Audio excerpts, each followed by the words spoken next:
Hello and welcome to my channel. মন্দির মন্দির হলো ঈশ্বরকে উপলব্ধি করার জন্য পরম শান্তির স্থান।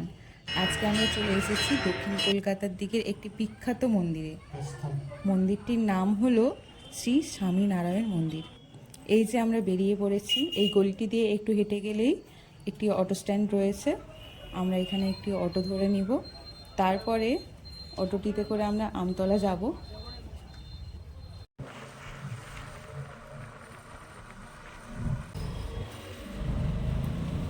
অটো থেকে নেমেই আমরা একটি বাস ধরে নেব।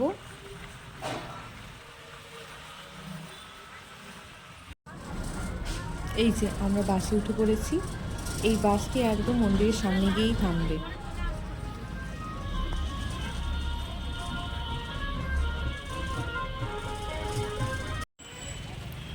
এবং এই মন্দিরটি কলকাতা ডায়মন্ড হারবার রোডের একদম পাশেই অবস্থিত।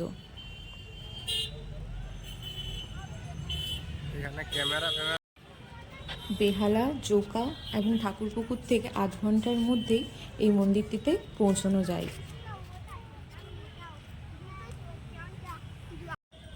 আমরা এই মন্দিরটিতে বিকেলবেলা এসেছিলাম, তবে আপনারা চাইলে সকালেও আসতে পারেন, তবে বিকেলে আসাটাই বেস্ট, কেন কি এই মন্দিরের নাইট ভিউটি খুব সুন্দর। চলো এই মন্দিরটির ইতিহাস সম্পর্কে আমি যেটুকু জানি সেটা তোমাদের সাথে শেয়ার করি। তাহলে এই 2014 সালে এই মন্দিরটি জনসাধারণের জন্য উন্মুক্ত করা হয়। বলা হয় যে পণ্ডিত স্বামীনারায়ণ এই রাস্তার উপর দিয়ে গঙ্গাসাগর মেলায় যাওয়ার সময় এই জায়গায় নাকি বিশ্রাম নিয়েছিলেন। তাই বিএপিএস সংস্থা এই জায়গাটির উপর একটি মন্দির নির্মাণের পরিকল্পনা করেন। মন্দিরটির কারুকার্য সত্যিই চমৎকার, খুব সুন্দর।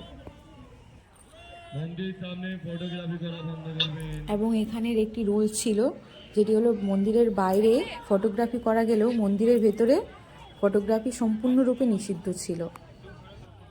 মন্দিরের কারুকার্য সত্যিই খুব চমৎকার। মন্দিরের ভিতরের কারুকার্য তো আরও নিপুণ ও ঝকমকে। এই মন্দিরে 2টি তল রয়েছে।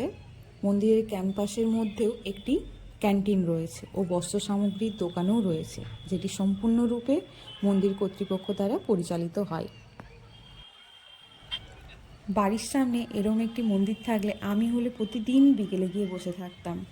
এত সুন্দর পরিবেশ, মন জুড়িয়ে যাওয়ার মতো।